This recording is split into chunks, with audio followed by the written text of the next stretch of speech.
oath of office, Justice Barrett spoke about the difference between politicians and justices, which she described as having policy preferences, saying it was the job of a justice to resist those preferences. Yesterday's confirmation of Amy Coney Barrett has given the U.S. Supreme Court a conservative supermajority, making the long-standing anchor of Roe v.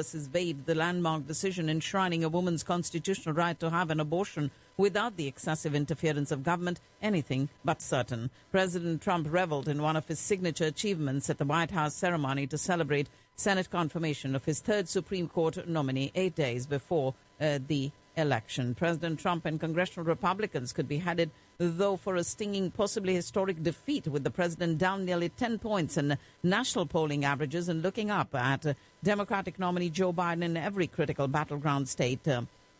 Heading into the final week of the 2020 presidential campaign, former Vice President Joe Biden now holds his largest ever lead over President Trump. And according to a different poll, that's a Yahoo News YouGov poll, a 12-point margin that's 4 times the size of Hillary Clinton's national advantage over Trump at this point in 2016. Polls on the presidential race paint a clear picture. Joe Biden holds a significant lead, and Donald Trump's chances of winning re-election are slim as it stands today. President Trump will be in Michigan, Wisconsin, and Nebraska. Democratic challenger Joe Biden will be in Georgia only. Vice President Mike Pence will be in North Carolina and South Carolina, and Biden's running mate Kamala Harris will be in Nevada. Democratic presidential candidate Joe Biden has justified his decision not to hold public rallies and restrict his travel, arguing that he does not want to be a COVID-19 super spreader. The U.S. has had more than 481,370 new cases of COVID-19 last week, setting a record for the most new infections reported in a week since the pandemic began. The number has risen 24% to more than 485,000, while the number of tests performed rose 5.5%. Nationally, over 5,600 people have died of the virus in the 7 days that ended on Sunday, up 15% from the prior week. The number of hospitalized COVID-19 patients in the United States is at a 2-month high, straining healthcare systems in some states. White House senior advisor Jared Kushner criticized athletes and others who protested against U.S. racism on social media and basketball courts, and suggested that black people had to want to succeed for policies to change. The White House advisor described black America's issues with inequality and racism as complaining in an interview yesterday. Street protests broke out last night in the western part of the U.S. city of Philadelphia, injuring 4 police after police had shot and killed a black man they said had been armed with a knife. The violence is the latest in months of anti-racism protests across the United States since May. And at least 30 police officers were injured and 33 people have been arrested as these protests continued overnight in Philadelphia. Energy firms and ports along the U.S. Gulf Coast bracing today for another test as Hurricane Zeta, the 11th hurricane of the season, entered the Gulf of Mexico. Storm-weary Louisiana once again under a hurricane warning, with Zeta leaving Mexico's Yucatan Peninsula on a path that could hit New Orleans by tomorrow night.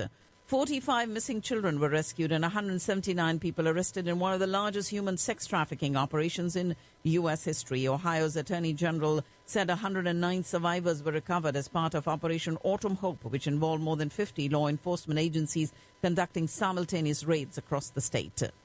The United States believes it killed 7 senior leaders of Al-Qaeda in Syria in an airstrike last week as the leaders were meeting near Idlib.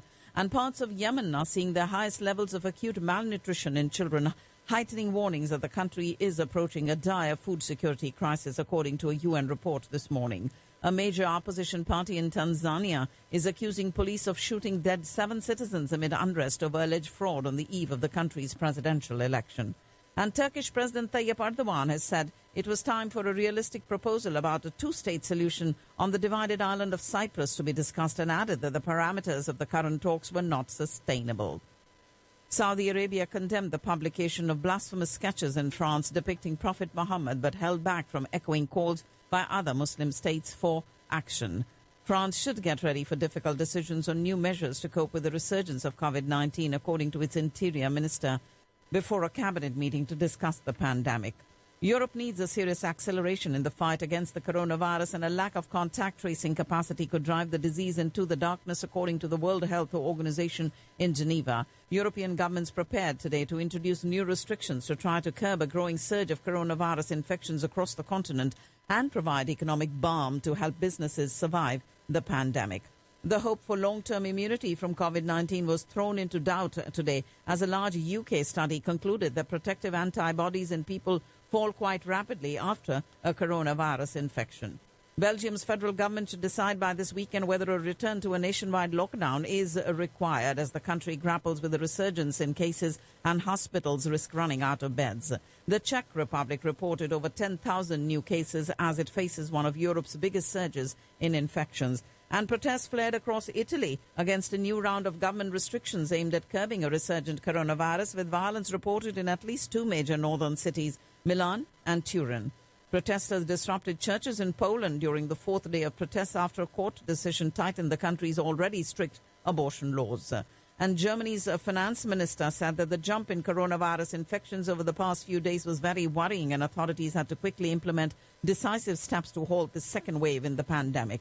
The German embassy in Bangkok became a new focal point of Thailand's months-long pro-democracy rallies as thousands marched on the building to petition Berlin to investigate the Thai king's use of his powers while residing in Bavaria.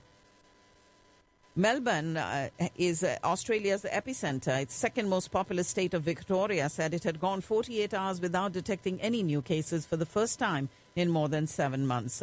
Hong Kong's leader Carrie Lam will be travelling to Beijing next week for a 3-day visit to discuss plans to revive the global financial hub's economy, which has been battered by the COVID-19 pandemic and anti-government protests. Mainland China reported 16 new confirmed COVID-19 cases, down from 20 a day earlier. The number of new asymptomatic cases also fell to 50 from 161 reported a day earlier amid a fresh wave of symptomless infections being reported in the northwestern Xinjiang region. You're listening to the World News on Radio Caravan. And U.S. Secretary of State Mike Pompeo today stressed on the need for Washington and New Delhi to work together to counter the threat posed by Beijing to security and freedom. India and the United States signed the Basic Exchange and Cooperation Agreement during the 2+2 ministerial dialogue today, which allows both countries to share sensitive information regarding satellite and sensor data. The landmark Defense Pact was signed after discussions between Defense Minister Rajnath Singh and his visiting American counterpart, Mark Esper. In match 47 of the 2020 IPL, Delhi Capitals will battle with the Sunrisers Hyderabad to regain top position in the points table. Kings 11 Punjab registered their 5th win on the trot as they beat the Kolkata Knight Riders by 8 wickets to move into the 4th position on the points table yesterday. And India recorded over 36,000 fresh COVID-19 cases, the lowest in more than 3 months.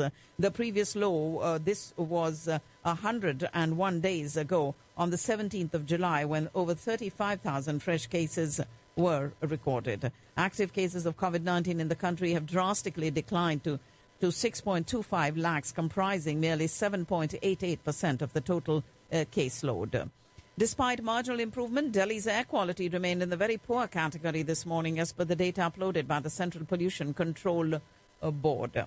The Ministry of Home Affairs notified new laws for the Union territories of Jammu and Kashmir and Ladakh. As per the notification, any Indian citizen can buy land in Jammu and Kashmir and in Ladakh, and the centre has omitted being a permanent resident of the state as a precondition to buy land in these two areas.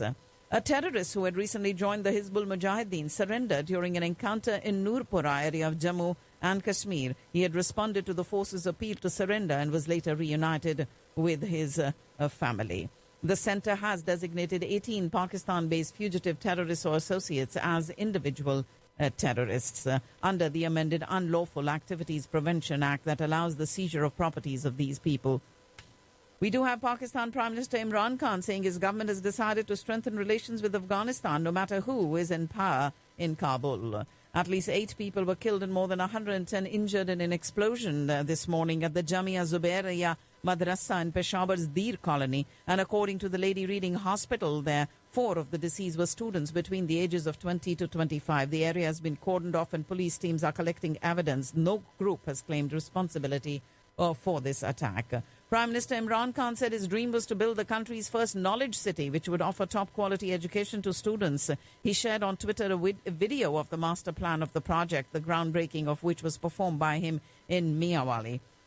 The confirmed cases in Pakistan stand at 329,375, and the Cases that have recovered at 311,440, with the total deaths in Pakistan at 6,745. And these are the numbers from today, the 27th of October. And ladies and gentlemen, that's all I have in the news for you.